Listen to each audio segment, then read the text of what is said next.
Bonjour, je suis Claire Snegaroff et je vais vous présenter un nouveau chapitre de notre série sur le changement climatique et le développement durable. Vous avez peut-être déjà lu ou entendu cette phrase souvent répétée par les militants écologistes « Il n'y a pas de plan B pour notre planète ».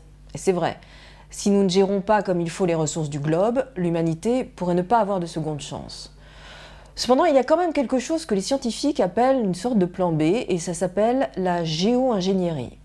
D'où la question que nous allons poser aujourd'hui. La géo-ingénierie est-elle une mauvaise idée dont on pourrait ne pas pouvoir se passer? Quand on pense au changement climatique, il y a 3 scénarios catastrophes. Le premier, l'humanité ne parvient pas à limiter le réchauffement de la planète à 2 degrés par rapport à l'ère pré-industrielle. Ces 2 degrés sont en gros le seuil, selon les scientifiques, au-delà duquel les conséquences seraient irréversibles, avec un effet boule de neige potentiellement catastrophique. Et il y a de nombreuses raisons de penser qu'on ne pourra pas s'arrêter à 2 degrés, par manque d'ambition politique ou par incapacité à décarboner notre économie assez vite. Le deuxième scénario, disons qu'on respecte les 2 degrés, mais que les scientifiques se sont trompés sur le seuil de danger. On voit déjà ce qui se passe avec un réchauffement de moins de 1 degré actuellement. La calotte polaire disparaît, ainsi que les glaciers. La moitié des coraux sont déjà morts, des tempêtes énormes, la sécheresse, etc. Et enfin, dernier scénario, très effrayant, même si nous arrêtons de brûler les énergies fossiles, notre planète se met à se réchauffer toute seule. Comment? Eh bien, il y a dans les sols gelés de Sibérie et du Canada un gaz à effet de serre très puissant, le méthane. Un stock qui équivaut plusieurs fois à ce que les hommes ont déjà rejeté dans l'atmosphère en 200 ans. Jusqu'à présent, ce méthane est prisonnier de ce qu'on appelle le permafrost. Mais avec un réchauffement dans la région arctique 2 fois plus fort que la moyenne, ce permafrost n'est plus permanent. Et donc, si même une toute petite partie de ce méthane fuit dans l'atmosphère, il y a de grandes chances que nos efforts pour contrer le changement climatique soient réduits à néant. Ce qui nous amène à la géo-ingénierie, ce que la plupart des scientifiques du climat considèrent comme le dernier recours. Vous verrez, ça peut ressembler à de la science-fiction, mais il faut savoir que des chercheurs, partout à travers le monde, y travaillent, au cas où.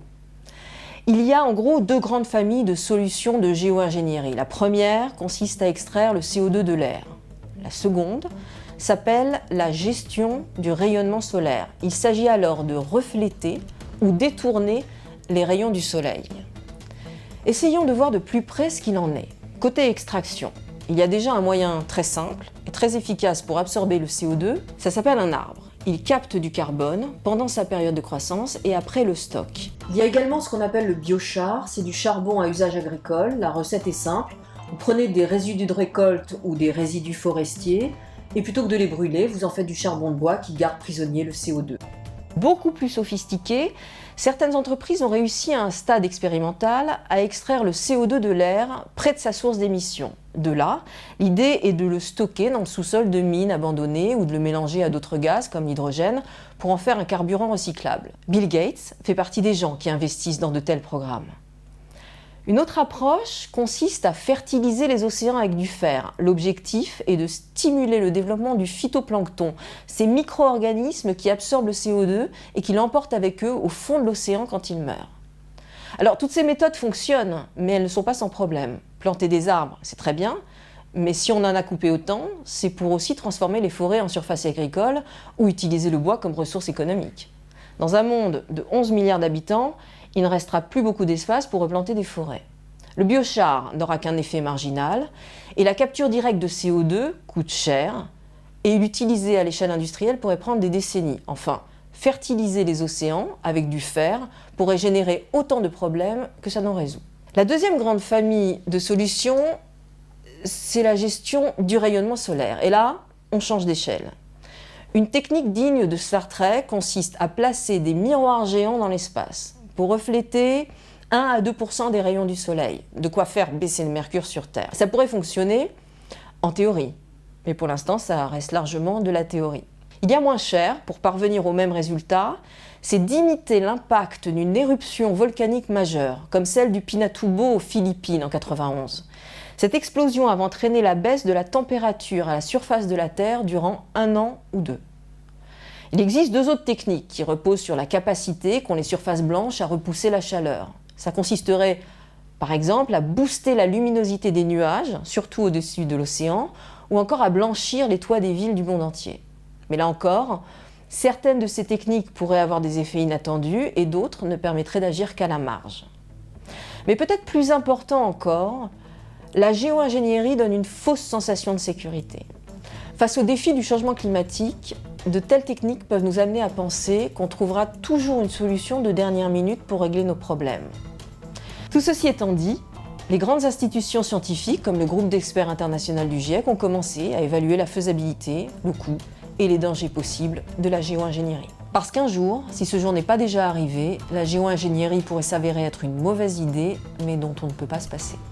Nous avons interrogé à ce sujet Jim Williams, qui est climatologue et à la tête d'une société de consulting E3 en Californie. I think the first thing I would say is you don't deploy anything without doing your best to understand its consequences. And so, some people have talked about putting iron filings in the ocean to cause big algae blooms that will absorb CO2 and then sink and become buried in the sediments and sequester carbon that way. But marine scientists who've looked at that think that could be a disaster for the ocean food chain. And people looking at afforestation projects, afforestation sounds sort of uncontroversial, but in fact, once you get to the levels of afforestation needed, if that's going to be your primary carbon sequestration strategy, you start running into global limits on fresh water supplies, nutrient supplies, running into competition for agriculture.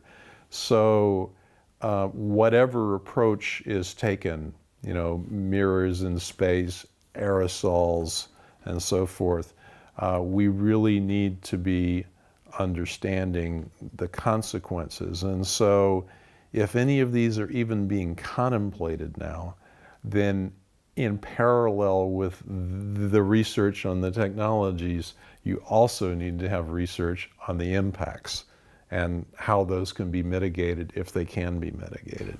So of all the schemes that are out there, if we had to turn to geoengineering, which would you say is the one most worth investing in? One of the technologies that nobody could object to if it was low cost is direct air capture.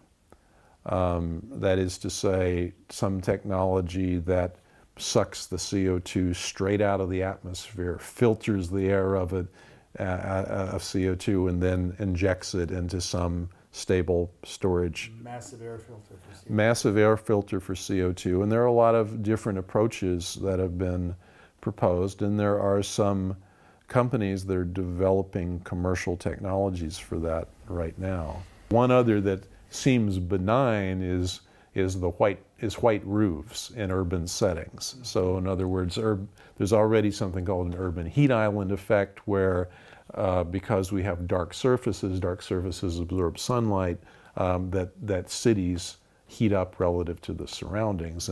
And actually something as simple as painting roofs white, especially in the tropical and subtropical regions of the Earth, could have some effect on the Earth's reflectance, its albedo, that would tend to reduce warming. But probably the scale of that is not very large. So at the end of the day, is geoengineering a bad idea whose time has come? Well, from my perspective, its time has certainly not come yet, because I'm very optimistic that it's still possible to deeply reduce greenhouse gas emissions in a way that will keep us below the danger level. That's definitely by a long shot a second best or third best or 10th best option, because you end up doing lots of things that could have side effects that either we know are bad or we may not know they're bad, but they will turn out to be bad. Anytime you try to fix a problem by inducing a new problem, that's not really the way you want to go. Alors s'il y avait quelques conseils à vous donner quand vous traiterez du sujet de la géo-ingénierie, le premier c'est de faire attention particulièrement, ce qui est toujours le cas, mais là spécifiquement aux intérêts qu'ont vos interlocuteurs à promouvoir telle ou telle technique. Et donc, dans la mesure du possible, privilégier des sources neutres, comme les rapports du GIEC ou bien ceux des grandes académies nationales de sciences, comme la Royal Society au Royaume-Uni. Deuxième point important, c'est de ne pas rejeter, par exemple, toutes les techniques d'un bloc, mais de les regarder spécifiquement une à une. Elles ont toutes des intérêts, des inconvénients. Rien n'est tout blanc, rien n'est jamais tout noir. Et puis dernier point qui est important, c'est la question de remettre en perspective la géo-ingénierie dans la grande question des réductions des émissions de gaz à effet de serre. Parce qu'en effet, la technique de la géo-ingénierie consiste à maintenir notre mode de production tel qu'il est et de parer les effets éventuels sur le changement climatique. Alors qu'une autre grande tendance consiste à se dire qu'il faut remettre en cause notre façon de produire et plus globalement notre façon de consommer.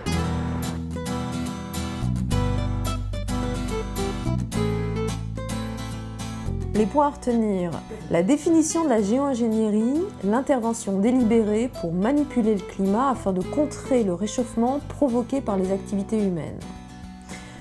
Deuxième point à retenir, deux grandes catégories, l'extraction du CO2 et la gestion du rayonnement solaire. Troisième point, la géo-ingénierie n'est pas la solution magique. Et quatrième point, mais elle est encore vue comme la solution du dernier recours.